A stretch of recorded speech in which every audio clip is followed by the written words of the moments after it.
Паляванне на дармаедаў, чаму мамы ў дэкрэце, фермеры і прадпрымальнікі вымушаныя даказваць сваю занятасць у эканоміцы. Вайна супраць усяго беларускага, крамы з нацыянальным каларытам зачыняюцца, фестывалі і народныя святы, у тым ліку купалле, забараняюцца. Скукожаны МТЗ і грандыёзныя планы на тле правальнай статыстыкі. Панядзелак 11 ліпеня, 19 гадзіна, аб'ектыў, я Валер Руселек, вітаю спадарства і запрашаю на выданне.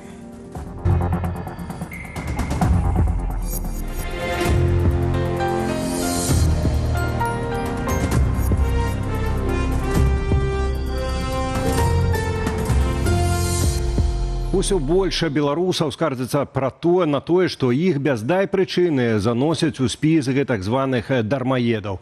Мамы ў дэкрэце, фермеры, прадпрымальнікі аказваюцца ў сітуацыі, дзе мусяць даказваць дзяржаве, што не з'яўляюцца незанятымі ў айчыннай эканоміцы. Таму працягне Наста Печанькова.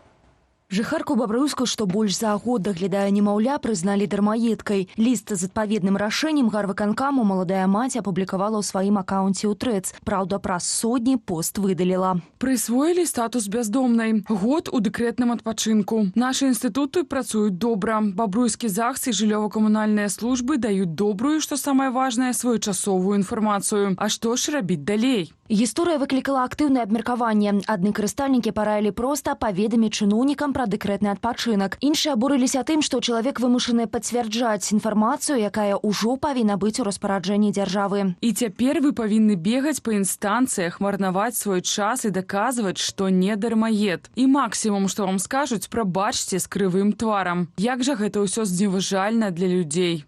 Я месяц не працавала і мела дзіця 6 гадоў. Па законе да 7 гадоў можна. І таксама такі ліст быў, плюс цяжарная была. Проста патэлефанавала, у іх збой у базе бывае. Падобныя выпадкі здараюцца не толькі з бацькамі малых дзяцей. Аўтар блогу пра садаводства з Дзесны даведаўся пра новы статус ад гэтак званых праваахоўнікаў. Мне позвонили из РОВД и сказали: поздравляем, ты тунеядец. Каб паспрэчыць гэта, мужчына атрымаў у сельсавеце даведку пра вядзенне асабістай падсобнай гаспадаркі і перадаў яе ў цэнтр занятасці. Чем это все кончится, пока непонятно, потому что мне сказали, что все равно это все будет еще рассматривать комиссия, эту справку. Ну, поживем, увидим. Яшчэ адзін рэзанансны выпадак тычыцца індывідуальнага прадпрымальніка з Гомля. Нягледзячы на тое, што ён працягваў працаваць, у адзін з кварталаў ягоны бізнес не прынёс прыбыткаў. Менавіта адсутнасць адлічэнняў, як вынікае з адказу чыноўнікаў, і стала падставай для ўключэння ў базу. К тому, что я нифига не заработал, меня еще поощрили вот таким бонусом в виде повышенной коммуналки. Паляванне на гэтак званых дармаедаў рэжым распачаў больш за 10 гадоў таму. У 2017-м пад лупу чыноўнікаў трапілі 400 000 беларусаў. Гэта выклікала масавыя пратэсты, якія вымусілі ўлады часова адступіць. З 2018-го, калі чалавек трапляў у базу незанятых у эканоміцы, на ягоную долю жытла налічвалі павышаныя тарыфы на жыллёва-камунальныя паслугі. Такі закон не павінен існаваць. Гэта супрацьрэчыцца і міжнароднаму праву, і правам чалавека, і, нарэшце, здароваму сэнсу. Як адкуль беспрацоўны чалавек павінен браць грошы на тое, каб плаціць падаткі, гэта супярэчыць базавым прынцыпам падатковага права, які працуюць ва ўсіх нармальных прыстойных юрысдыкцыях. Аднак гэтага дзяржаве падалося мала. З мінулай восені дармаедскія тарыфы сталі распаўсюджвацца на ўсю кватэру цалкам. Колькі паасобаў там не было прапісана. Наста Печанькова, Белсад. Застаецца толькі пажадаць гэтым чальцам камісіяў паляванняў на дармаедаў зірнуць у люстэрка. Ну і працягнем тэму стаўлення і да грамадзянаў, і да ўсяго нацыянальнага. Закрыццё шэрагу крамаў, адзення з беларускім нацыянальным каларытам. Адмена святкавання купалля да чарговых угодкаў перамогі нашых продкаў у Грунвальдскай бітве. Што гэта? Супадзенне альбо мэтанакіраваны наступ лукашэнкавай дзяржавы на беларускую культуру ды гісторыю? Адказу шукаў Ян Федаровіч. У вёсцы Лятохі Віцебскага раёну жыхарам забаранілі святкаваць купалле, пагражаюць арыштамі ды штрафамі. Адпаведная інфармацыя з'явілася на афіцыйнай дошцы абвестак у населеным пункце, паведамляе тэлеграм-канал праваабарончай арганізацыі «Віцебская вясна». Калі нават гэта аб'ява рэальная, гэта дэманстрацыя таго, што любая актыўнасць, нават самая бяспечная, такія як культурніцкія ініцыятывы, любая гарызантальная актыўнасць, яна не вітаецца з боку рэжыму. А вось пра закрыццё шэрагу крамаў адзення з нацыянальным каларытам вядома дакладна. Гэтак спыніла працу крама ЛСТР адзення. Пра гэта брэнд паведаміў у сваім інстаграм-акаунце. Толькі да 19 ліпеня працуе іншая крама беларускага адзення «Гонар». Адпаведная інфармацыя днямі з'явілася ў яе інстаграме. Гэтаксама зачынілася этнакрама «Рагна». Прычынаў закрыцця ва ўсіх выпадках не называюць. Гэта такая сумная тэндэнцыя, але яна ўкладаецца абсалютна в агульную тэндэнцыю апошніх, я не ведаю колькі год, бо гэта пачалося яшчэ задоўга да 20-го года. Я маю на ўвазе культурную каланізацыю, калі все беларускае выцісняецца і замяняецца рускім. Калі паглядзець на розныя сферы культуры, то мы бачым абсалютна такую ж тэндэнцыю паўсюдна. На дадатак адменены штогадовы грунвальдскі фэст у Дудутках, які быў прымеркаваны да перамогі нашых продкаў над крыжакамі. Праўда, арганізатары фэсту спадзяюцца правесці яго ў іншым месяцы або ў наступным годзе. Гісторыя Беларусі розных часоў паказвае, што на месца тых, хто сыходзіць з нейкіх прычынаў з дыстанцыі, ці тых, каго сыходзіць, заўжды прыходзіць штосьці новае. Няхай яно будзе не такое, магчыма, бачнае, але запыт на нацыянальнае ў Беларусі расце, нягледзячы на ціск. Адметна, што ціск на нацыянальнае з боку дзяржавы расце, нягледзячы на кантакты Лукашэнкі з ЗША наконт вызвалення палітвязняў ды адмены санкцыяў. Прынамсі, раней такія сувязі прыводзілі да палітычнай адлігі ў Беларусі ды змяншэння ціску на грамадзянскую супольнасць, але не цяпер. Відавочнага пацяплення адносінаў паміж рэжымам Лукашэнкі і ЗША няма. Так, ёсць кантакты, нават адмена санкцый узамен на тое, што адпускаюць частку групы палітвязняў, але гэта не сведчыць пра змену палітыкі Злучаных Штатаў Амерыкі ў дачыненні да рэжыма. Пакуль беларусам забараняюць супольна адзначаць святы, спецыфічныя дзяржаўныя фестывалі ўсё ж праходзяць, вядома, з адпаведнымі гасцямі. Гэта кветкі для вас. Дзякуй вялікі, калі для мяне. Правда? Для вас. Ян Федарович, Белсад. У польскай сталіцы на аўтавакзале Варшава-Заходня невядомы напаў на знакамітую беларускую спартоўку плыўчыху Александру Герасіменю і ззаду ударыў яе кулаком па галаве. Інцыдэнт здарыўся раніцаю 10 ліпеня, расказала ў Фэйсбуку галоўная рэдактарка «Харты-97» Наталя Радзіна. Сама ж Александра кажа, што стан ейны цяпер добры, фізічных наступстваў удару яна не адчувае. Не было ніякіх там, можа, акрамя першых там пару гадзін, калі, зразумела, так было ў галаве такі і звон, і кружылася трохі. Але далей уже трохі успакоіўся, зразумела, што гэта таксама быў результат стрэсу, бо для мяне гэта быў шок. Я не чакала, што я магу сустрэцца з такім у цэнтры Варшавы. Зараз мы чакаем, што зробіць паліцыя. Я спадзяюся, што гэты розглас, які мы маем сёння ў беларускіх медыа, у польскіх медыа, ён прывядзе да таго, што ўсё ж такі справа будзе разгледжана належным чынам і чалавека гэтага знойдуць.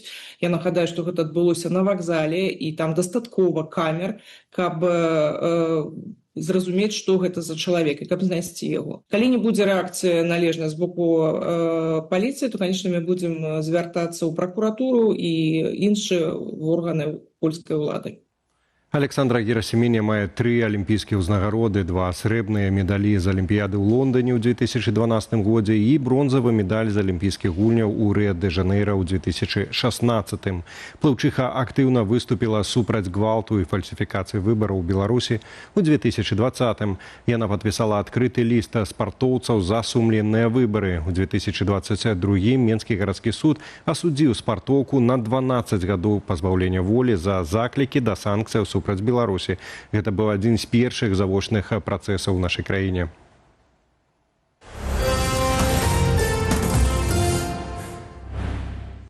прапагандыстаў запрасілі ў прэс-тур па менскім трактарным заводзе. Кіраўніцтва прадпрыемства падрыхтавала новыя мадэлі трактароў і справаздачы пра вялікія планы за мяжою. Але за прыгожай карцінкай ёсць куды менш прывабныя, затое больш праўдзівыя лічбы статыстыкі, якія сведчаць, што пад ціскам кітайскіх канкурэнтаў нават на расійскім рынку беларускі прамысловы гігант зморшчыўся на траціну. Ці дачакаюцца беларускія аграрыі запчастак, якія сёння гэтак патрабаваў ад заводаў Лукашенка, ведае Зміцер Смак. Прэс-туры, дні адчыненых дзвярэй – улюбёная практыка беларускіх чыноўнікаў. Калі паказаць гледачам, як у ліцейцы льецца расплаўлены метал, а потым як спрытна арэ поле беспілотны трактар, уражаны абыватель можа і не задацца пытаннем, а колькі такіх насамрэч прадалі. А ніводнага. Хоць 6 гадоў абяцалі серыйны выпуск беспілотнікаў. Прыгожай рэкламай застаўся і наймацнейшы трактар у свеце. Разам з выхлапнымі газамі вылецелі ў трубу гістарычныя магчымасці беларускай прамысловасці. Пасля пачатку вайны заходнія Джоны Дыры ды Клясы з'ехалі з Расіі. І для МТЗ адкрылася велізарная ніша, але замест беларусаў туды заехалі кітайцы. Калі да 2022 года іхныя брэнды займалі ўсяго 4% расійскага рынку і ў 20 разоў саступалі беларусам, то ў мінулым годзе трактары з Кітаю закрылі амаль 40% расійскага попыту і працягваюць выпіхваць беларускіх вытворцаў з іхнай асноўнай экспартнай каляіны. І гэта нягледзячы на доступ беларусаў да дзяржзакупаў і сумесную зборку з расейцамі. Кітай выйграе ад таго, што Расія ізаляваная. Краіны Цэнтральнай Азіі маюць патэнцыял выйграць, таму што яны-то ўсе адкрытыя на захад. Яны могуць з захаду і тэхналогіі, тэхналагічны абмен рабіць, і там прыцягваць інвестараў, прыцягваць партнёраў. Беларусь нічога гэтага не можа. Беларусь, яна замкнёная вось у гэты бурбалцы. На фоне не вельмі вясёлых перспектываў на вонкавым рынку Лукашенка, ад рашэнняў якога беларуская эканоміка і трапіла ў ізаляцыю, сёння патрабаваў сервісу ўнутры краіны. 120 таких опорных центров, где будут оказываться услуги и самими заводами. От них здесь нужны больше будут запчасти. Чыноўнікі пагаджаліся і ківалі галовамі. А ніводзін не сказаў, што МТЗ ды і іншыя прадпрыемствы ўжо даўно не могуць забяспечыць запчасткамі не толькі замежных уладальнікаў беларускай тэхнікі, але нават сваіх аграрыяў, якія вымушаныя купляць кітайскія дэталі. Нават самі заводы прывозяць маторы і цэлыя тэхнічныя вузлы з Кітаю. Атрымліваецца, што дзяржава, каб абараніць свой рынак, прымушае фермы купляць менавіта беларускія трактары і камбайны, а кітайскія канкурэнты займаюць гэты рынак унутры самой тэхнікі, якая хутка губляе сваю беларускасць. Беларускія прадпрыемствы вымушаны з Кітая весці камплектуючыя, то бок яны праз усю Расію вязуць гэта у Беларусь, каб потым у Расію вырабленыя трактары потым і прадаць. Але гэта вось стыль беларускага кіравання біць мёртвага коня, тут яго бі не бі, лепш не стане. Рэцэпт у экспертаў толькі адзін. Беларусь павінна наладзіць міжнародную супрацу, атрымаць доступ да капіталу і тэхналогій. Але гэтыя магчымасці ўпіраюцца ў палітычныя рашэнні, якія прымушаюць вытворцаў бегаць па эканамічным коле. Пакуль беларускія трактары ператвараюцца ў кітайскія, Лукашенка паабяцаў замяніць і дэфіцытных беларускіх аграрыяў на узбекскіх мігрантаў. В ближайшее время целая партия, около 200 человек, готовы к нам приехать сюда. Зміцер Смак, Белсат. Працаўнікі сельскагаспадарчага прадпрыемства Мікалаеўскі Мёрскага району Віцебшчыны расказалі пра ціск, прыніжэнні і фактычна, цытата, зэкаўскія парадкі, якія завяло іх кіраўніцтва. Аўтары канала «Віцебск, я гуляю» высветлілі, што кіруе гаспадарка Александр Вінакураў, былы дырэктар Добрускага парцалянавага заводу, асуджаны за карупцыю. У 2023-м Александра Вінакурава гучна затрымалі разам з родным братам. Суд прызначыў яму 9 гадоў калоніі ўзмоцненага рэжыму і 5гадовую забарону займаць кіроўныя пасады. Але бачым яго ўжо на волі і на чале гаспадаркі. Тым часам у іншых раёнах Віцебшчыны вызначаныя 8 жывёлагадоўчых фермаў, дзе вырошчваннем жывёлы будуць займацца грамадзяне Узбекістану. Гэтыя гаспадаркі размешчаныя ў Шуміленскім, Віцебскім, Лёзнінскім і Бешанковіцкім раёнах. У апошнім, акрамя гэтага, узбекі будуць вырошчваць і захоўваць бульбу, каб пазней транспартаваць ва Узбекістан. Рост цен у чэрвені запаволіўся да 4,3%. Да гэткага нізкага ўзроўню інфляцыя не апускалася з кастрычніка 2023 года. Аналітыкі Еўразійскага банку развіцця назвалі асноўную прычынаю сезонавае зніжэнне коштаў на харчы. А як будзе далей, высвятляла Юлія Цяльпук. Леташнюю бульбу і моркву амаль з'елі, а маладая яшчэ не пайшла ў такім аб'ёме, каб быць таннейшаю. У выніку ў чэрвені бульба падаражэла на 63%, а морква на 54%. На 22 і 23% адпаведна выраслі цэны таксама на капусту і цыбулю. Паводле Белстату, гэта лідары інфляцыі на пачатку лета. Аднак таннейшай сезоннай прадукцыі значна больш, і гэта станоўча паўплывала на чэрвеньскую інфляцыю. Яна запаволілася на паўадсотка ў параўнанні з траўнем, і такой нізкай не была амаль 3 гады. Асноўны ўнёсак зніжэння інфляцыі на прадукты харчавання да 3,4%, 4,9% год да года месяцам раней. Гэтаму спрыяла патанненне пладова-агародніннай прадукцыі на 11,5% пасля 7,8% ў траўні. Зніжэнне цэнаў на асобныя катэгорыі тавараў часткова звязанае з умацаваннем беларускага рубля. Тэмпы росту цэнаў на нехарчовыя тавары амаль не змяніліся, а ў галіне паслуг павысіліся да амаль 9%. Паводле ЕАБР тут вінаваты высокі рост заробкаў на 7% у першыя 5 месяцаў года. Яна нізкая для нас, але калі мы параўнаем з тымі мэтамі, які павінны ставіць себе нормальная держава, то, конечно, инфляция повинна вмираться 1,5-2% за год, а ніяк не 6,8%. Уласна рост цэнаў на 7% прагноз ураду на гэты год з рэмаркаю яшчэ ў снежні. Не выйдем в 2025 году за 7% и должны снизиться еще больше в 2026 году. Пасля Рамана Галоўчанкі за стырном лукашэнкаўскай эканомікі Александр Турчин. Ён імкнецца адысці ад палітыкі рэгулявання цэнаў пастанову нумар 713, якая на першы позірк дагаджала спажыўцам, штучна заніжала інфляцыю. Ущерб эканомікі торговлі.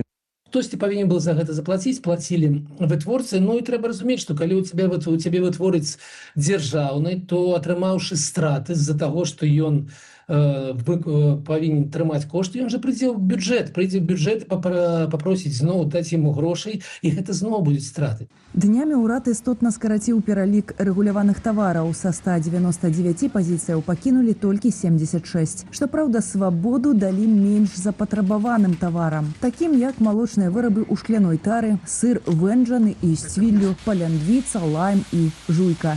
Юлія Цяльпук, Белсат.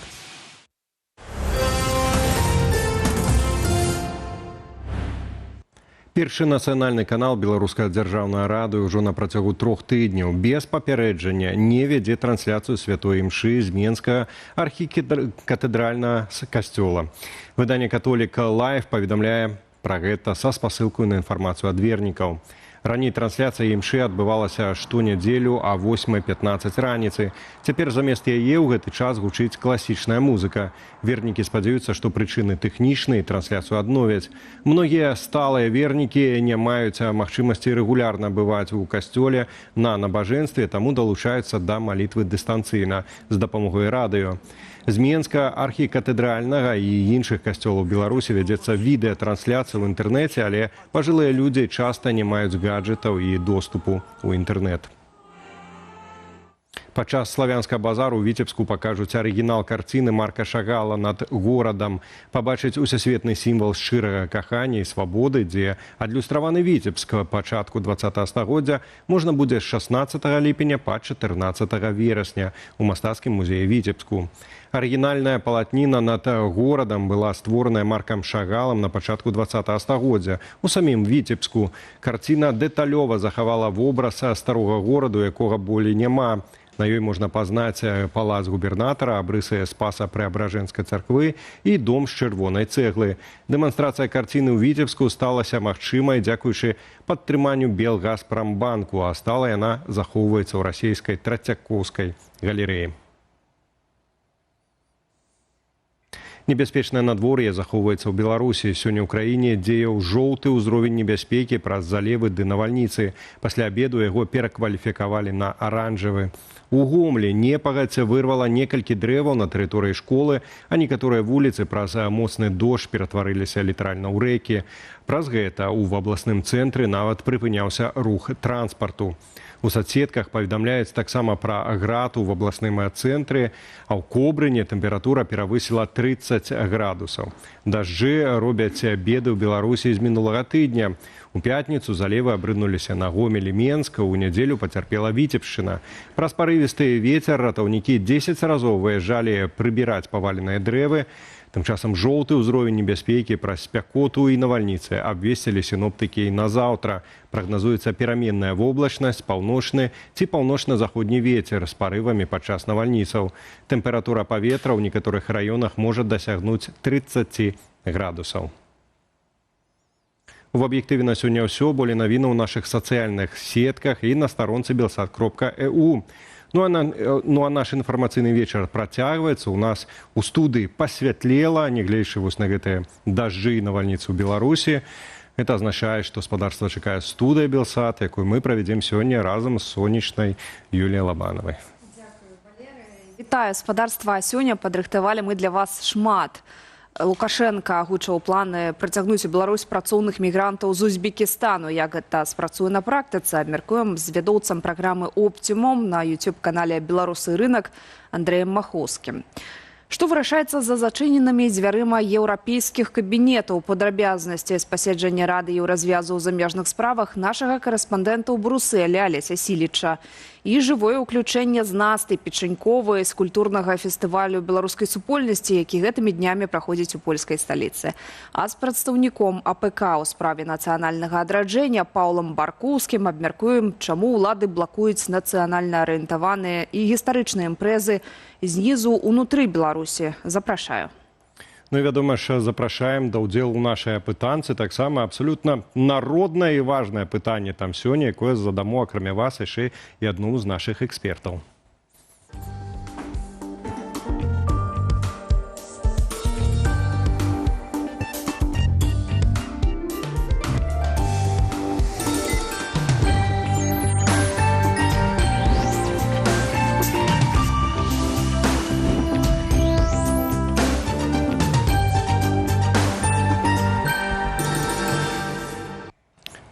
Тым часам гаспадарства у нас в студыі настолькі сонечна стала, што і замест вады ўжо і ліманад у нас. Это азначае, што, напэўна, добрае выданне будзе. Ну што, з гэтым... Ты такі інтрыган. Распавядзі, што мы падрыхтавалі для нашых гледачоў, якую апытанку. Ну, таксама, я спадзяюся, ведаеш сонечную, прынамсі, ёсць адзін з варыянтаў адказу. Гаспадарства, што чакае далей долар США у Беларусі? Гэта вось гэта навальніца, альбо... Солнце, боже, у меня еще и в ухо постоянно вываливается. 4 варианты отказу. Доллар протягне таннеть, он так трошечки таннее. Теперь у адносінах до рубля, альбо наадварот рубель даражэе. Разберитесь сами. Есть вариант, что наадварот пачне даражэць урэшце. Есть вариант туды-сюды, як звычайна. Ну, то даражэць, то таннеть. Ну и варианта, якая розница. Вось ты бы за які вариант проголосовала? Не, ну, конечно, важно, каб патаннеў і можна было набыць валюты, але, ведаеш, таксама лепш мы запытаем у нашага эксперта, якая сітуацыя бяспечнейшая. Але пакуль пяройдзем да нашай галоўнай тэмы, Александр Лукашенко прызнаў, без замежнай працоўнай сілы Беларусь ужо не абыдзецца. Найперш людзей катастрафічна не хапае ў сельскай гаспадарцы. Вырашаць праблему збіраюцца за кошт арганізаванага прыезду спецыялістаў з Узбекістану. Першыя 200 чалавек ужо накіроўваюцца на Віцебшчыну. Людей у нас не достает, и не надо думать, что вот Илона завтра родит 5. Этого не будет. У Беларусь ужо едуць працоўныя мігранты з Узбекістану. Гэтак заявіў Александр Лукашенко падчас наведвання шклоўскага аграсервісу. Маўляў, працоўныя з Узбекістану неабходныя на айчынных сельскагаспадарчых прадпрыемствах. Яны будуць працаваць на нашай зямлі, сплачваць тут падаткі, а вырабленую імі прадукцыю Беларусь мае прадаваць Узбекістану. В ближайшее время целая партия, около 200 человек, готовы к нам приехать сюда. Ну, пока для Витебской области, потому что там вообще людей мало. Надо посмотреть Юго-Восток, вот мы были в Могилевской области. Надо посмотреть, сколько надо людей, какие. Лукашенко чакае як гатовых спецыялістаў, гэтак і варыянты з дадатковай падрыхтоўкай кадраў ужо тут на месцы. Увесь працэс прыцягнення працоўных мігрантаў паводле Лукашэнкі праходзіць пад пільным кантролем, у тым ліку Міністэрства ўнутраных справаў. Должна быть система, она у нас есть, она мною определена. Только руководитель берет, и он за них несет ответственность, он на учете, и в милицию. Порядок должен быть, не должно быть чохом. Прыцягванне працоўных мігрантаў стала адным з вынікаў працоўнай сустрэчы Лукашэнкі з прэзідэнтам Узбекістану Шаўкатам Мірзіёевым на мінулым тыдні. Кіраўнік адміністрацыі прэзідэнта Дмітрый Круты заявіў, што нібыта Мірзіёев асабіста будзе кантраляваць, хто паедзе працаваць у Беларусь. У нас президент сегодня на учете в органах милиции 7 тысяч жителей Узбекистана. 1500 работает уже в экономике, но много студентов. Это 1500-2000 это студенты из Узбекистана, которые в разных вузах учатся. Есть гарантия, что они останутся. Летась Лукашенко ўжо запрашаў Беларусь працоўных мігрантаў з Пакістану. Па ягоных падліках чакалася до 150 тысяч працоўных. Але ў выніку ў Беларусь прыехала толькі некалькі соцень пакістанцаў. Тым часам у нас на сувязі з студыяй не пакістанцы, не узбекі. Андрей Махоўскі, вядоўца праграмы «Оптимум» на ютуб-канале «Беларусы і рынок». Вітаем. Вітаю. Андрей, ну не будзем адразу адкладваць, адразу і запытаем, бо такое пытанне задалі нашым гледачам. Што чакае далей долар США ў Беларусі? Таму што глядзім вось там трошачкі, кудысьці ён падае ў параўнанні з беларускім рублём. Працягне таннець, пачне даражэць, туды-сюды як звычайна, альбо якая розніца? Вось хацелася б пачуць экспертны адказ, каб ведаць, купляць даляры ў Беларусі ці пакуль што не варта. Ведаеце, мне больш за ўсё падабаецца адказ, якая розніца. Вось, ён насамрэч, ну, для звычайнага чалавека ў Беларусі лепей за ўсё, магчыма, апісвае зараз гэтую сітуацыю з доларам, таму што, ну, у Беларусі вось менавіта долар, ён, ну, навошта ён вам, да, вы у Беларусі насамрэч няма, ну, як бы долар, ён страціў сваё значэнне, якое меў там некалькі яшчэ гадоў таму, і гэта праўда, таму што, ну, мы гандлюем в асноўным з Расіяй, мы гандлюем там з Кітаем, і з Расіяй з Кітаем мы гандлюем там з Расіяй з расійскія рублі, з Кітаем за юань. Ну, але калі казаць пра тое, што з ім будзе адбывацца, ну, я думаю, што долар у Беларусі будзе ўмацоўвацца, таму што курс долара ў Беларусі, ён вельмі залежыць ад таго, які курс долара ў Расіі, ну, а як бы генеральны такі тренд расійскага рубля на тое, што расійскі рубель будзе слабець адносна да долара, да юаня, да еўра. І таму у Беларусі беларускі рубель таксама будзе слабець адносна да долара. Андрей, я вас зразумеў і прагаласаваў таксама. І давайте вернемся да тэмы працоўных мігрантаў. Не пакідае Лукашэнку ідэя прыцягнуць усё ж такі на працу людзей з іншых краінаў. Спачатку былі пакістанцы, цяпер вось Узбекістан. Прычым адметна, што прэзідэнт Узбекістана паабяцаў асабіста кантраляваць, хто менавіта будзе прыязджаць у Беларусь, а тут адказнасць хочуць персанальна павесіць на дырэктароў прадпрыемстваў. Вось чаму так адбываецца, чаму, на вашу думку, не працуюць рынкавыя механізмы? Што ж, каб людзі працавалі, патрэбны такі жорсткі кантроль? То есть, я адразу зверну увагу, што там прэзідэнт Узбекістана будзе асобна сачыць, хто прыязджае, а тут усё ж такі не Лукашенко, а дырэктары прадпрыемстваў, да? То бок Лукашенко з сябе адказнасць здымае загадзя. Ну, але насамрэч. Ну, мы ж памятаем, што тое ж самае было на перамовах з прэм'ер-міністрам Пакістану, да? Калі Лукашенко зваў у Беларусь 150 тысячаў пакістанцаў, але прыехала зараз, ну, здаецца, там 2-3 сотні гэтых пакістанцаў у Беларусь прыехала. Так, рыночныя стымулы не працуюць, таму што, ну, Беларусі няма чаго прапанаваць гэтым працоўным мігрантам з іншых краінаў, таму што беларускія заробкі, не гледзячы на тое, што яны там растуць, яны ўсё роўна застаюцца вельмі нізкімі. Там сярэдні беларускі заробак зараз, здаецца, ну, меншы, чым у Арменіі ці ў Малдове, хаця там нам гадамі распавядалі пра тое, што, ну, хаця вось, да, Арменія і Малдова, гэта вось у беларускай прапагандзе заўсёды былі такія прыклады, як вось краіны там бедна жывуць. Ну, то вось віншую, у Беларусі зараз гэтыя заробкі меншыя, чым у гэтых краінах. Таму няма чаго прапанаваць, ну таму трэба дамаўляцца. Але я мяркую, што з узбекістанцамі будзе прыкладна тое ж самае, што было з пакістанцамі. То бок, ну ніякія сотні тысяч узбекістанцаў у Беларусь не паедуць. Тлумачачы патрэбу працоўных мігрантаў, улады адзначаюць, ну вось беларусы проста не хочуць працаваць, і людзей не хапае, вядома.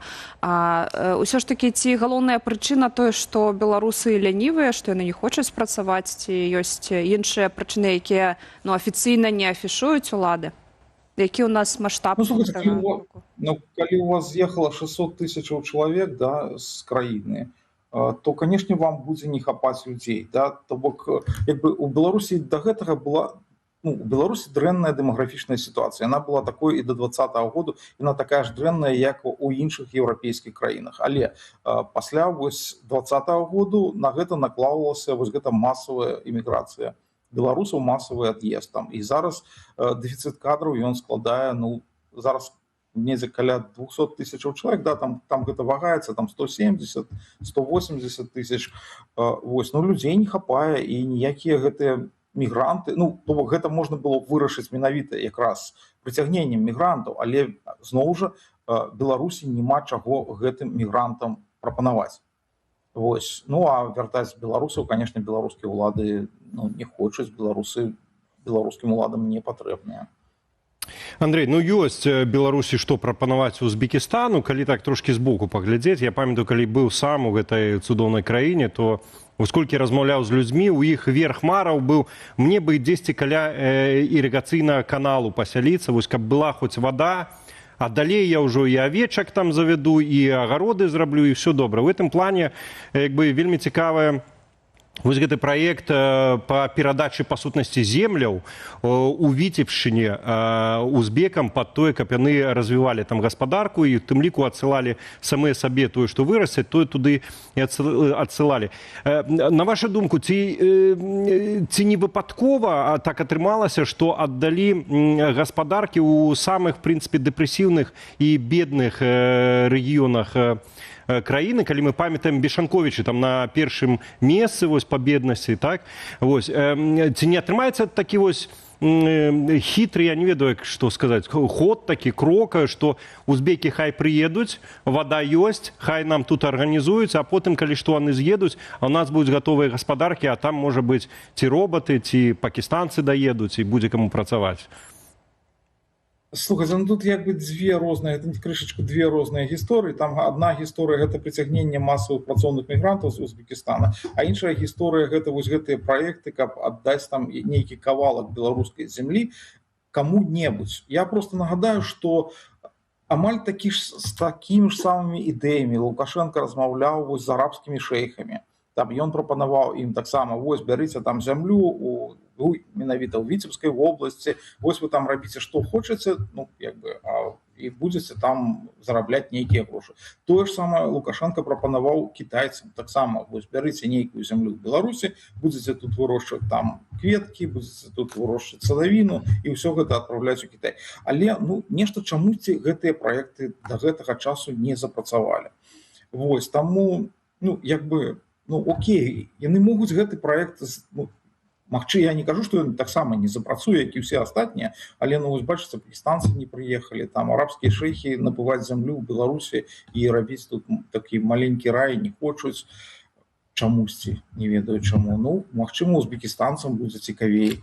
Хаця я, шчыра кажучы, не ўпэўнены, але гэта іншая, ўсё ж такі, гэта іншая гісторыя у параўнанні з прыцягненнем гэтых масавых мігрантаў, бо гэта ж не інвестараў яны будуць прыцягваць, яны хочуць, каб там гэтыя узбекістанцы ў Беларусі працавалі. Андрей, апошняе пытанне, калі караценька, ці можа быць тут тлумачэннем спецыфічнае разуменне уладамі Беларусі свабоды бізнесу, свабоды вядзення бізнесу, тому што, па логіцы хаця б, аддалі табе там Шумілінскі альбо Бешанковіцкі раён, ты прыехаў, сам свой бізнес зрабіў, свой капітал увёў, і калі у цябе поўная свабода, ты можаш па узбецкіх, можаш па якіх заўгодна законах бізнесу рабіць гэтыя грошы, і ўсё, зямля ёсць, чаго яшчэ трэба. Ці пытанне свабоды тут адыгрывае ролю, калі можна караценька?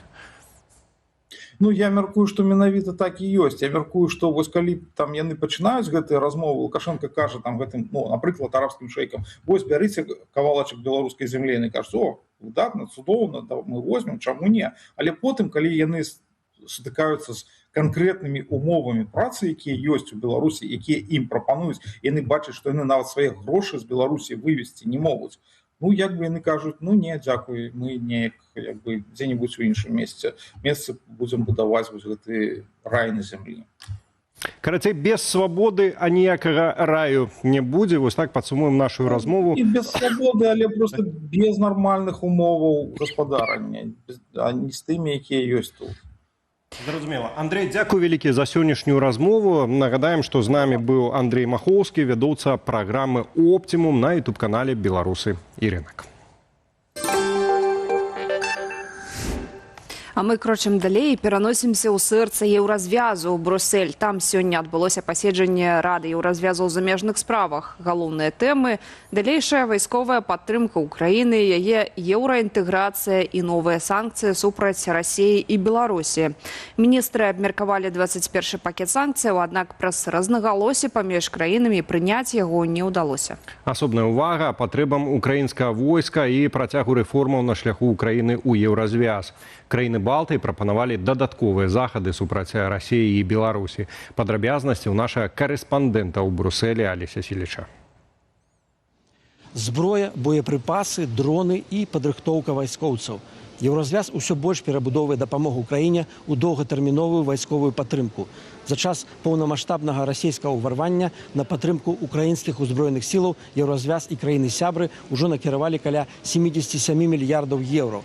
Больш за 95 тысяч украінскіх вайскоўцаў прайшлі адмысловую падрыхтоўку. Украіна таксама атрымала доступ да супольных абаронных закупаў у межах еўрапейскай праграмы «Сейф», а украінскія абаронныя прадпрыемствы могуць удзельнічаць у іх нароўні з еўрапейскімі.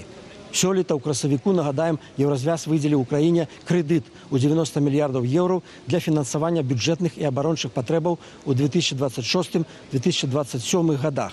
Каля 60 мільярдаў з гэтай сумы плануюць накіраваць на абаронную прамысловасць і закуп зброі. А напрыканцы чэрвеня ЕЗ вылучыў 3 мільярды 900 мільёнаў еўро на закуп дронаў для Украіны. Адначасова ў Брюсселі нагадваюць, падтрымка Украіны звязаная з яе еўрапейскай будучыняй. На фоне фармавання новага ўраду Еўразвяз чакае ад афіцыйнага Кіева працягу рэформаў. Фармаванне ўраду – гэта ўнутраная палітычная справа кожнай краіны. Для нас, вядома, важна мець суразмоўцаў і мець магчымасць працягваць працу. Для нас таксама важна, каб праца над рэформамі працягвалася, бо мы хочам прасоўваць працэс пашырэння еўразвязу. І таму нам неабходна бачыць, што Украіна са свайго боку праводзіць рэформы. Паралельна Еўразвяз спрабуе ўзмацніць ціск на Расію і Беларусь. 21 пакет санкцыяў сёння застаецца пакуль што толькі прадметам дыскусіі. Згоды ўсіх краінаў няма. Сярод спрэчных пытанняў новыя абмежаванні на марскія паслугі і расійскі звадкаваны газ. Асобна гаворка ідзе пра ўнясенне ў санкцыйныя спісы яшчэ каля 250 асобаў і арганізацыяў. Але афіцыйная Вільня прапануе пашырыць ізаляцыю Расіі і Беларусі па-за межы эканомікі і палітыкі. Прычына – рашэнне Міжнароднага алімпійскага камітэту паступова вяртаць расійскіх і беларускіх спартоўцаў на міжнародныя спаборніцтвы ў нейтральным статусе. Пастанова Міжнароднага алімпійскага камітэту вельмі засмучае, бо нейтралітэт быў змяшаны з нармалізацыяй агрэсіі, а так быць не можа. Агрэсарам не месца побач з намі на міжнародных падзеях. Няхай гэта будуць культурныя ці спартовыя падзеі. Літва заклікае Еўразвяз правесці асобную дыскусію наконт гэтага пытання і пагадзіцца з тым, што Расія і Беларусі не месца на спартовых гульнях у Еўропе і што дзяржавы-сябры Еўразвязу не павінны прымаць гульні, у якіх бяруць удзел гэтыя дзве краіны. Яшчэ адна прапанова з Балтыі датычыць расейцаў, якія працягваюць ездзіць у Еўразвяз. Летась грамадзяне Расіі атрымалі амаль 478 тысячаў шенгенскіх турыстычных візаў. Латвія настойвае на больш жорсткім агульнаеўрапейскім падыходзе. Прадстаўнік МЗС Латвіі упэўнены, праблема найперш у тым, што еўрапейскія спецслужбы ўжо гадамі сутыкаюцца з расійскімі агентамі і сеткамі ўплыву.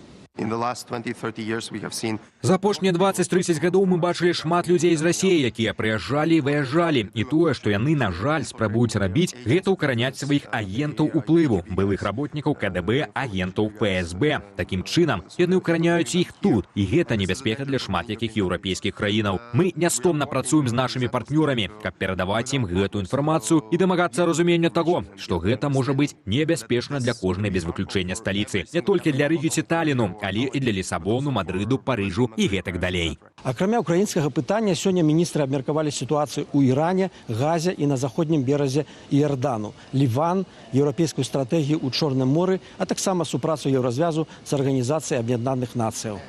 Алексеевич Белсат, Брюссель. Ведаеш, Юля, у нас слабавата пакуль што галасуюць у чаце, таму што людзей турбуе зусім іншае пытанне. Пытаюць, што за напой у студыі, кажуць, што гэта піва. Не ведаю, Валя, што ў цябе, у мяне вода. Ну, это ты мне принесла. Спадарства, вось вам інтрыга. Што змянілася, і ці сапраўды гэта вода? Пішыце ў чаце і не забывайце галасаваць. Але перанесемся, вяртаемся ў польскую сталіцу. Тут сёння стартаваў культурны фестываль беларускай супольнасці. Это пляцоўка, якая аб'ядноўвае найлепшых прадстаўнікоў нашай культуры, мастацтва і слова. На фэсце збяруцца нобелеўская лаўрэатка Святлана Алексеевич, пісьменнік Саша Філіпенка, легенда беларускага року Лявон Вольскі ды іншыя постаці, якіх ведае літаральна кожны беларус. За падзеі сочыць і наша карэспандэнтка Наста Пешанькова. Наста, вітаем цябе і табе слова.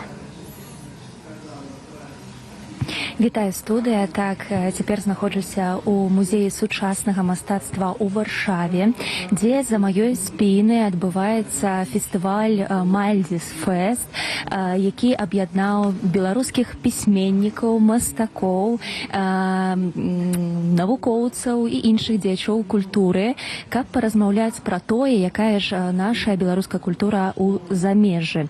Адкрыўся гэты фестываль, значыць, прэзентацыі новага артефакта з калекцыі Мальдзіс. Гэта ініцыятыва, што збірае важныя прадметы, звязаныя з беларускай гісторыяй. І новым артефактам сталася карціна габрэйска-беларускага мастака Якава Балглея «Партрэт жанчыны». Таксама адной з такіх цэнтральных падзей фэсту стала дыскусія з удзелам нобелеўскай лаўрэаткі Святланы Алексеевич. Яна распавяла пра тое, як цяпер піша сваю новую кнігу.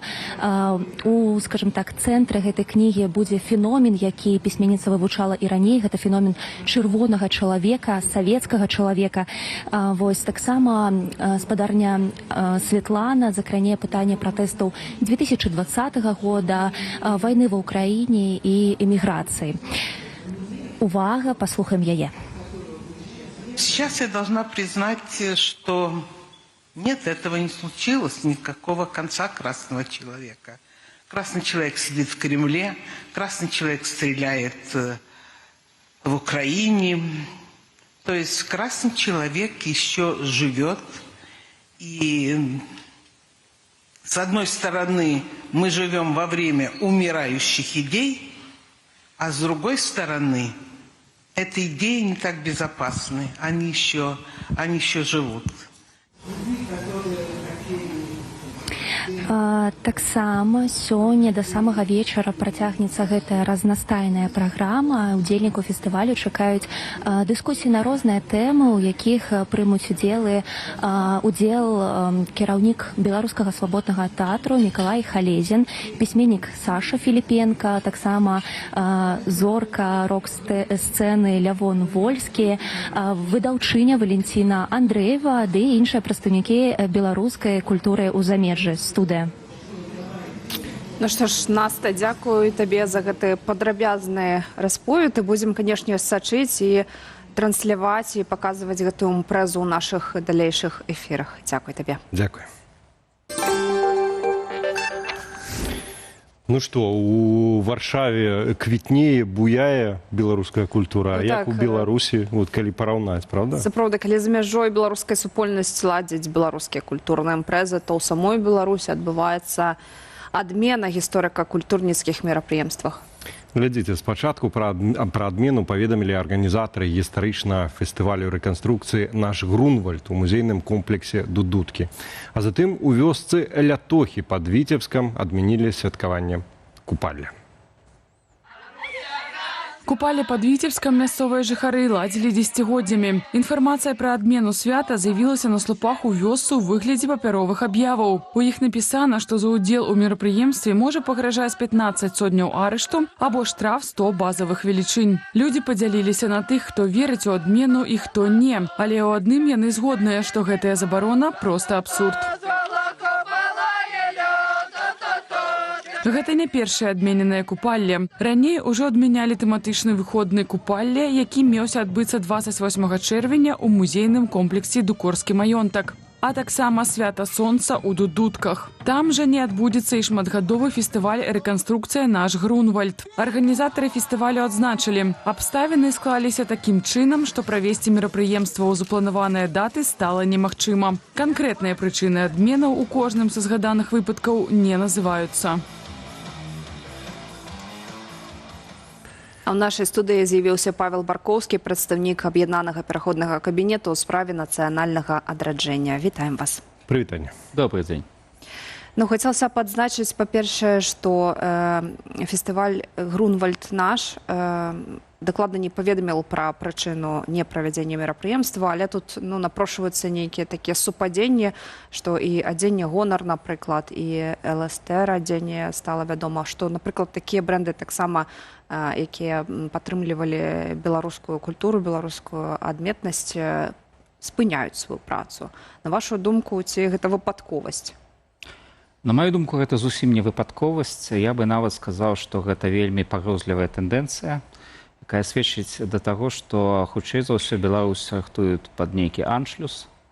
І ўсе дзеянні ўладаў, якія зараз адбываюцца, гэта фактычна дзеянні, якія б'юць менавіта па падмурку нацыянальнай традыцыі і культуры. Гэта адмена сапраўды фестываляў, якія маюць гістарычную сваю вялікі гістарычны падмурак. Гэта адмена крам, якія прадаюць этна-вясковыя сувеніры. Гэта таксама ўсё удары па беларускай нацыянальнай ідэнтычнасці. І зразумела, што гэта не можа быць выпадковасцю, асабліва калі гэта так сканцэнтравана ў моманце адбываецца. Ніхто не будзе тлумачыць прычыну, але мы жывем у краіну, дзе, як все мы ведаем, все самі разумеюць. Павел, ёсць яшчэ адно тлумачэнне, адна з версій, чаму адбываюцца гэтыя забароны. Гэта не першы фестываль, который забаранілі сёлета, іх там цэлы тузін забаранілі. Ёсць яшчэ наступнае меркаванне. Цяпер, калі усялякая грамадская палітычная актыўнасць пагражае рэпрэсіямі наўпрост, людзі папросту кінуліся ў экскурсіі, у паходы, у такія бяспечныя формы актыўнага адпачынку, паехаць у Дудуткі, краязнаўства і так далей, і б'юць якраз у тым ліку за гэта, не столькі з-за нацыянальнага, а з-за таго, што людзі папросту разам збіраюцца. Вось наколькі гэта версія мае права на існаванне, чаго тут больш? Ці сапраўды менавіта з беларушчынай вайна ідзе, ці найпершая з тым, каб людзі не збіраліся разам, неважна з якой прычыны?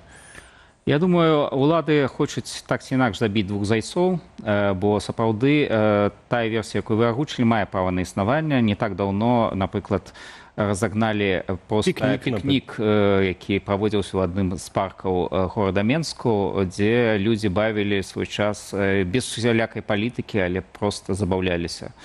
І натуральна, што для ўлады любыя несанкцыянаваныя масавыя мерапрыемствы, хоць нейкія мотар-шоу, якія там ладзяцца стыхійна, будь-што нейкія пікнікі, яны не пажаданыя, таму што гэта якраз спалучэнне больш 3 чалавек у адным месцы.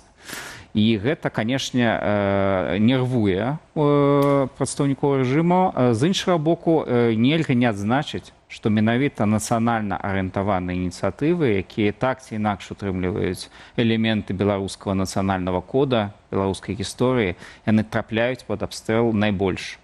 І вось тое, што фактычна ў моманце нават на працягу гэтага тыдня зачыняецца 3 крамы, якія гандлююць беларускімі сімваламі адзеннем, ну, мне здаецца, такое супадзенне наўрад ці магло б адбыцца. Вось вы згадалі, што рыхтуецца нейкі аншлюз. Ці маглі б вы тады ўдакладніць, для каго это большая небяспека? Для рэжыму Лукашенка або, можа, для саюзнай дзяржавы? Хто ініцыятар як бы гэтага ціску, на вашу думку?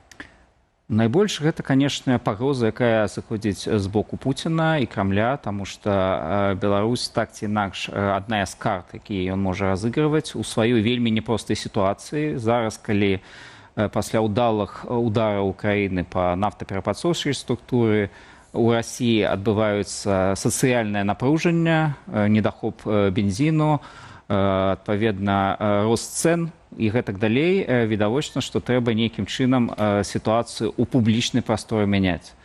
І таксама зразумела, што нават гэтыя сілавыя дзеянні, якія ажыццяўляюцца, у мяне вялікі сумнеў, што яны цалкам кантралююць адміністрацыі Лукашэнкі. Таму што большасць сілавікоў, якія ў гэтым задзейнічаны, не сакрэт, і гэта людзі, якія маюць у сваіх кабінетах партрэты Пуціна, якія вісяць у іх нават на больш пачэсным месцы, чым лукашэнкаўскія. І, адпаведна, частку сваіх рэпрэсіўных дзеянняў яны могуць рабіць нават не ўзгадняючы гэта з адміністрацыяй. І гэта якраз дзеянні, якія ідуць на карысць таго, каб зачышчаць беларускую тэрыторыю, як зачышчалі, скажем так, тэрыторыі Донбаса, калі туды ўварвалася акупацыйная адміністрацыя. Таму я не здзіўлены буду, калі вось все гэтыя дзеянні, якія зачышчаюць беларускую зараз нацыянальную прастору, гэта менавіта элемент нейкага плана, у якім Беларусі адведзена вельмі непрыемная роля. Павел, як патлумачыць тое, што Лукашенко пагаджаецца на гэту ролю, на гэты сцэнар, таму што все-таки цяжка яго назваць і самым прарасійскім чалавекам, адыёзным такім прарасійскім рускамірцам у Беларусі. Ёсць куды больш адыёзныя за яго фігуры. Болей за тое, пра Лукашэнку гаворыць, што ён найперш прасавецкі чалавек, такі совок, который не адмёр. Калі мы памятаем пра Савецкі Саюз, то гэта інтэрнацыяналізм, гэтым тлумачыцца, што яму без праблем запрасіць узбекаў, таджыкаў, каго заўгодна. І тады ж у Савецкім Саюзе не было такога душэння беларушчыны, якое вось з'яўляецца сёння пры ўладзе Лукашэнкі. Чым жа гэта тады патлумачыць? Ці мы недаацэньваем Лукашэнку, ён сапраўды рускамірец? Альбо не настолькі ён прымае рашэнні ў Беларусі, а гэта вось нейкая закуліса рускамірская. Як вось гэта патлумачыць? Лукашенко сапраўды не такі зацяты рускамірец, як ёсць іншыя персанажы ў беларускім палітычным поле. Я не часта пагаджаюсь з тым жа Паўлам Мусавым, які збольшага наш палітычны апанент, але тут я з ім згодны, што фактычна Лукашенко расплочваецца за тыя авансы, якія выдала яму Расія ў 2020 годзе. То есть, калі раней ён мог доўгі час не заўважаць ці, скажем так, нават трымаць беларускую культуру і традыцыю як нейкую такую форму супрацьдзеяння наступу рускага міра і наступу Пуціна, то цяпер у яго проста выкручаныя рукі настолькі, што ён ужо часткова толькі кантралюе тое, што адбываецца ў краіне. І таму гэта і адначасова і ягоная бяда, і ягоная віна. Тое, што ён давёў сітуацыю ў краіне да такога стану, калі фактычна ён не можа ўжо супрацьдзейнічаць вось гэтаму наступленню на нацыянальную культуру. І тое, што ён там адкрывае фестываль в Александрыі з прамовы па-беларуску, гэта вось такія апошнія званочкі, дзе ён яшчэ спрабуе паказаць, што не, гэта асобная краіна, у яе тут ёсць асобная мова, напэўна, ёсць там штосьці асобнае ад Расіі. А наколькі у яго ёсць патэнцыял адкаціць назад? Ну вось у Александрыі ён выступіў, хаця я асабіста без ніякіх піетэтаў і захаплення, што чалавек там за год там дзе-то ляпнуў 3 сказы па-беларуску, і ўсё-такі, калі уявіць гіпатэтычна, што вось ён больш будзе гаварыць па-беларуску, больш будзе адкрываць у Александрыі, яшчэ дзесьці там гэтых купаляў, можа на дажынках яшчэ там штосьці скажа. Наколькі ёсць патэнцыял у яго ўсё-такі неяк супрацьстаяць Расіі з дапамогаю нацыянальнага грунту? Такі патэнцыял ёсць, напрыклад, у Такаева. Але я вельмі сумняюся, што ён цяпер ёсць у Александра Лукашэнкі. Менавіта таму, што ў адрозненне ад Лукашэнкі Такаев як бы не мае такіх авансаў, які ён мусіць адпрацоўваць перад Крамлём. Што датычыцца Лукашэнкі, ягоная сітуацыя сёння вельмі завязаная на Расію. Яна завязана эканамічна, бо фактычна больш за 70% гандлю ідзе на Расію. Яна завязана праз экспарт энергарэсурсаў, які зноў-такі ідуць з Расіі. І зноў-такі не падпісаны дасюль кантракт на газ чарговы, які зноў-такі прывадны рамень для Лукашэнкі. Ну і, натуральна, ён залежыць ад Расіі ў вайскова-палітычным плане. То есть без падтрымкі Пуціна рэжым Лукашэнкі зараз не мае нейкага такого экзістэнцыяльнага сэнсу існавання. І, натуральна, у такім кантэксце, як ён можа супрацьпаставіць рускаму міру беларусізацыю. Гэта проста не зразумеюць ні там, ні тут. Да? А што прыйдзе на месца знішчаных ініцыятыў? Нам чакаць актывізацыі нейкай рускага дома у Менску, напрыклад, нейкіх лекцыяў пра Пушкіна, пра расійскіх палкаводцаў, ці створыцца пустка, або, можа, беларуская культура здолее сысці ў андэграунд на пэўны час? Беларуская культура і так уже сёння в андэграундзе, і зразумела, што нельга так уяўляць, што ў Беларусі все мёртвае поле, і там ніякай культуры больш не адбываецца. Натуральна, людзі спрабуюць выжываць у самых жорсткіх умовах. Так, гэта будуць кватэрнікі, так, гэта будзе штосьці падпольнае, штосьці ў стол пішацца, штосьці спяваецца ў стол зноў-такі. Але натуральна, што людзі спрабуюць неяк сваю культуру захоўваць. Але ў публічнай прасторы так, мы бачым тое, што адбываецца. Гэта і дзейнасць рускіх дамоў, якая вельмі актыўная. Гэта дзейнасць іх агентаў у Беларусі. Перадусім, гэта Свята-Елізаветінскі манастыр, але агулам руская праваслаўная царква, гэта такі відавочны праваднік ідэалогіі рускага міру ў Беларусі. Яны вельмі актыўныя, яны падтрымліваюць мерапрыемствы ў гонар герояў СВО, як яны іх называюць, перадаюць гуманітарку і так далей. То есть тут прамая падтрымка. Ну і, натуральна, мы бачым засілля проста расійскіх выканаўцаў і на канцэртах, і ў публічных прасторах. Ну, дайшло да чаго, што Нацыянальны акадэмічны тэатр імя Янкі Купалы ўзначальвае чалавек, які выхадзец з Расійскай Федэрацыі. То есть, што там дасюль захаваўся рэпертуар па-беларуску, но тут гэта нейкае дзіва. Там нават на беларускія ролі ставяць расійскіх выканаўцаў, якія па-беларуску-то тры словы звязаць не могуць. І менавіта таму сёння, як ніколі, важна уласна беларусам. Зразумела, што ўлады ведуць пра крамлёўскую палітыку, але не хадзіць на Газманова, кожны з нас у сілах. Размаўляць міжсобку і са сваімі дзецьмі па-беларуску. Кожны з нас абсалютна ў сілах. І да гэтага мы, спадарства, вас заклікаем. А Павлу дзякуем за сённяшнюю размову і таксама за дзейнасць на карысць нацыянальнага адраджэння. Павал, дзякуй вялікі. Павал Баркоўскі, прадстаўнік АПК у справе нацыянальнага адраджэння, быў з намі ў студыі. А цяпер праходзім да нашай сталай рубрыкі «Жыццё рэгіёнаў», якую мы рыхтуем сумесна з рэдакцыяй «Бэга-медыя». І пачнем са звароту да Лукашэнкі шматдзетнага бацькі Дмітрыя, кіроўца аўтобуса з Віцебску.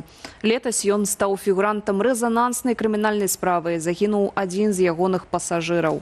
Мужчыну пакаралі 4 гадамі хатняй хіміі, пазбаўленнем права займаць пасаду кіроўцы цягам 5 гадоў. Дмітрый сцвярджае, што стаў крайнім у гэтай трагедыі. Паводле яго следства і суды праігнаравалі важныя акалічнасці справы. Да Лукашэнкі ён вырашыў звярнуцца, калі Верховны суд пакінуў вырак без змену. Вину свою признал частично, так как по этому делу много неясностей и нарушений. И неправильное применение ко мне закона. Но прокуратура и высшие суды просто не хотят рассматривать это дело, ссылаясь, что все вынесено правильно. Первое. Из выписки о перевозках пассажиров четко сказано: после объявления о закрытии дверей входить и выходить категорически запрещено. Вся ответственность ложится на пассажира. Тем более пассажир был пьян. Хочацца спадзявацца, што Дмітрый ўсё ж такі дагрукаецца і яго пачуюць. Ну а пасля скаргі жыхаркі Бабруйску на стан возера ў гарадскім парку культуры і адпачынку чыноўнікі адсправаздачыліся пра чысціню вадаёму. Адпаведны сюжэт выйшаў на дзяржаўным партале Бабруйск 360. як той казаў, главное чыста. Пры гэтым у каментарах пад відэа мясцовыя жыхары адзначаюць, што галоўная праблема зусім не смецце, а імклівае сплытчэнне возера. Акрамя стану возера, бабруйчане не задавальняюць іх стан фонтана ў гарадскім парку. Паводле мясцовых жыхароў, увесь парк ужо даўно мае патрэбу ў сур'ёзнай рэканструкцыі. Адпаведныя звароты бабруйчане рабілі яшчэ летась. Тады ўлады пастанавілі, што трэба замяніць тратуарную плітку, адрамантаваць фонтаны і атракцыёны, азеляніць тэрыторыю, а таксама добра ўпарадкаваць азёры за кінатэатрам «Мір». Гаспадарства, на гэтым эфір наш падышоў да завяршэння. Дзякуй вам усім за ўвагу, таксама за галасаванне. Перамог варыянт, што туды-сюды, як звычайна. Я цягнуўся рукой прагаласаваць за яго, але паддаўся абаянню нашага эксперта, прагаласаваў за іншых. Ну і дзякую за вашу дыскусію, вельмі смешную у каментарах наконт таго, што ў нас у шклянках. Асабіста мой варыянт пераможца з агучаных вамі – гэта гарбатны грыб, няхай гэтак і будзе. Для вас сёння працавалі моя цудоўная сонечная калега Юлія Лабанова І Валера Руселік. Дзякую вам вялікі. Да сустрэчы, да заўтра.